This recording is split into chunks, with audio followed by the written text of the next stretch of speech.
The biggest problem with fear is that whether you like it or not, fear will become your master.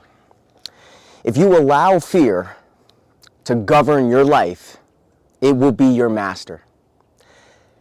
Fear will stop people from achieving anything that they want to strive for, any dream, anything.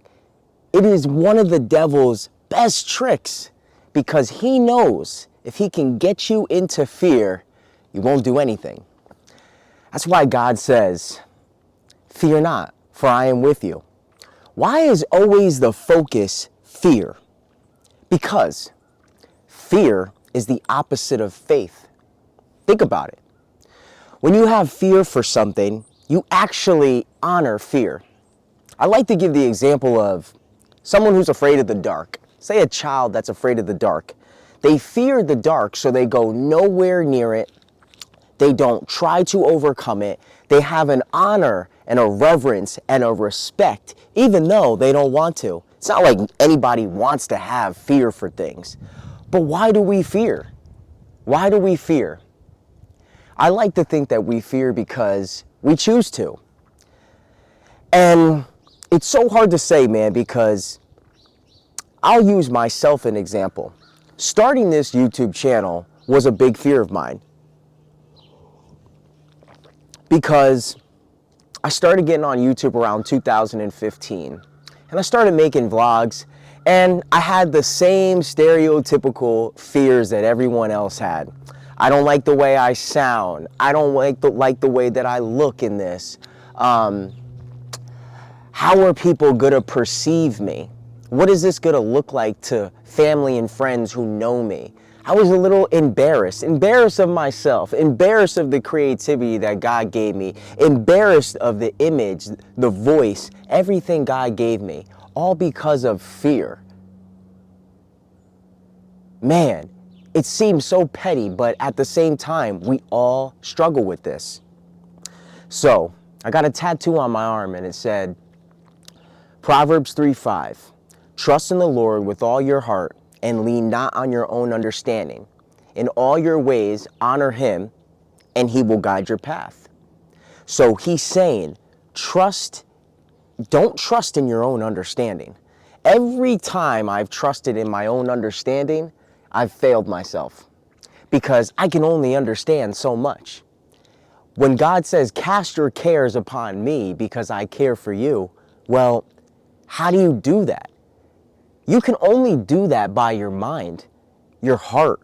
Those fears you have, no one could grab the fears that you have. I can't go and say, God, here's my fear, and go drop it at his altar. I can't do that. I have to do that in my mind, in my heart, in my very being. When I get to that point of fear, I say, you know what, Lord?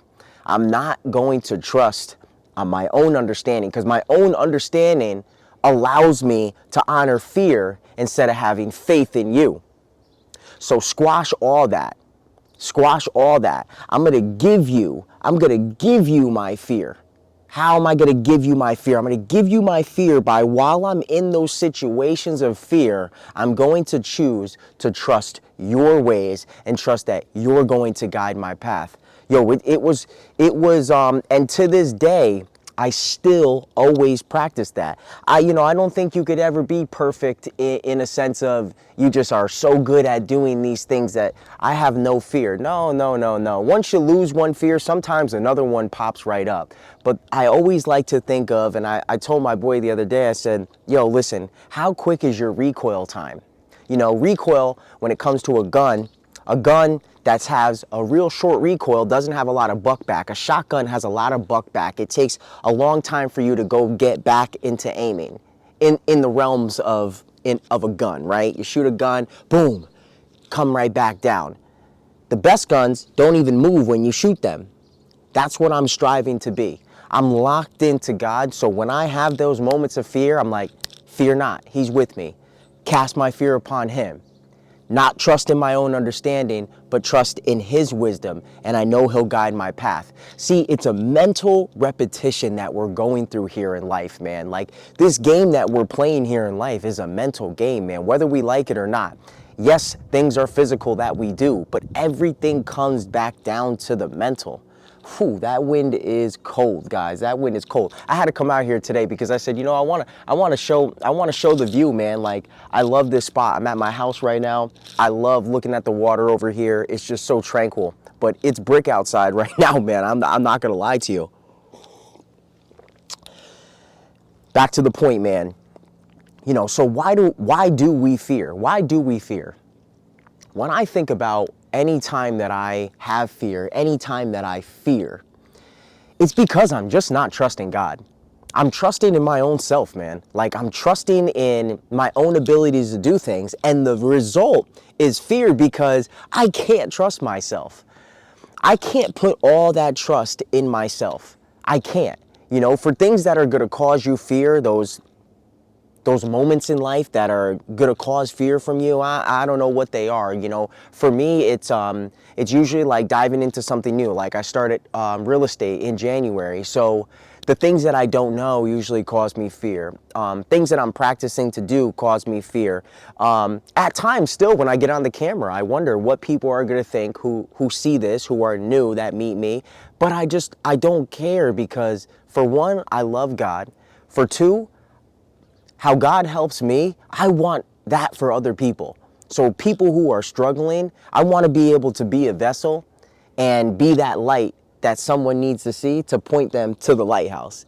You know, I'm like those guys who wave the planes in. Come in, come in. They point you. Hey, hey, hey, hey, I'm bringing you right to the Lord, man. I'm bringing you right to God. I'm bringing you right to his footsteps, man, because I'm nothing without him, man. My faith in him is everything, man. So every time that I feel myself getting into this sense of fear, I say, man, why am I choosing to put my faith in the wrong place? See, fear is the opposite of faith. Worry is the opposite of faith. Worry is negative meditation. Faith is positive meditation. So you could still be in a negative mindset. You could still be in a fearful, worrying mindset. But the minute you start changing your mind to saying, I'm going to choose to trust God over this whole situation instead of trusting my own understanding on this, because trusting in my own understanding is causing me that same fear. So I'm not going to do that. I'm going to choose to trust God. And that whole shift right there, man, that shift is what is going to change your day to day. It's a mind game, man. Every day, the devil is after your mind. He plots with his little minions to try to take you down. And the best way that he has an entrance into your life through your mind, through suggestion. He could suggest things that cause you fear, suggest things to basically make you not have faith in God and have faith in anything else. In my opinion, any other faith in anything else but God is not going to lead you in the right place. It's going to lead you into fear. It's going to lead you into some type of turmoil down the line. Thinking you can handle it by yourself is just, in my opinion, an arrogant way, because the topic right now is fear. People say, you know, I like to trump fear by maybe some actions. Okay, well, how long can you really keep up actions to a perfection where you're constantly eliminating and it's always 100% cure to that fear? It's impossible, man. Like, no one could be that disciplined to just never miss. And, you know, I know a lot of people like to paint these pictures that everyone's so perfect on here and like, this is how I do it and I don't believe in God and I do it like this. Yo, good for you. But in my opinion, man, I'm not trying to do anything without God. I want to rely on him for every aspect of my life, especially in those moments of turmoil and those moments of fear and those moments that I feel like giving up. I like to trust on him, man. You know, that's what gives me my peace. I get peace when I'm in some of the most anxious moments because I just choose to say, God's got me, man. I don't have to worry about that. God's got me. I'm just going to keep continuing to do the actions that I need to do to pursue the goals that I'm going after. And this anxiety and this worry and these fears, I'm giving them to you, Lord, and I'm trusting you in the process of what I'm doing right now. And it gives me so much peace, guys. It gives me so much peace. So you got to give yourself a hand clap for coming here right now and clicking on this video, because if you clicked on this video, then that tells me that you're looking for an answer to your fear. You're looking for an answer for those moments when you feel worried, those moments when you feel like you want to give up and you can't do anything.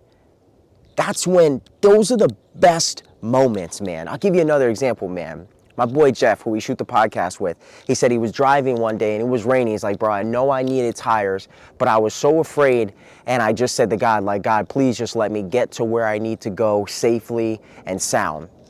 And he said, I kind of felt bad about that because I felt that I was just calling on him because I needed him. I said, bro, that's what he wants. That's such a good thing. That's not a bad thing, man. He wants you to call on him. He wants you to rely on him. He wants you in those moments where you've given up, where everything else has failed you, to choose him. God is not a respecter of persons. He's not sitting there like, nah, man, you chose me last, so I'm not helping you. He's always going to come through for you. And those moments sometimes are going to be the catalyst to why you choose to trust him now in the future. You'll say, man, he came through for me there, man. He came through for me there. I'm just gonna keep trusting him. Even in these little things, it doesn't matter, big, small. God wants to be involved in every aspect of your life. So let him. Because listen, if you're gonna trust yourself, how many times have you let yourself down? I'll give you a moment to answer. I'll tell you, every time I've trusted myself, I've let myself down. And that's a hard reality to swallow, because people would say, who don't want to believe in God, because these messages are not only for people who, we're here to strengthen each other, but I'm also here for the non-believer. I would love for someone to become a believer who really was an atheist by trusting God. There's so many stories, man, that people who were Satanists, advocates for the devil, had encounters with Jesus, changed their whole life. I know people who have seen the darkness, and that fear turned them to God. So listen, guys, I don't want to take too much of your time. I just want you to know that God is here for you. He's always going to be here for you. It doesn't matter how big or how small the problem is. God wants to be there in your life, and he wants a relationship with you, and he wants you to trust him in all things, in all ways. So keep trusting him, keep powering through. You got this, and most of all, God's got you.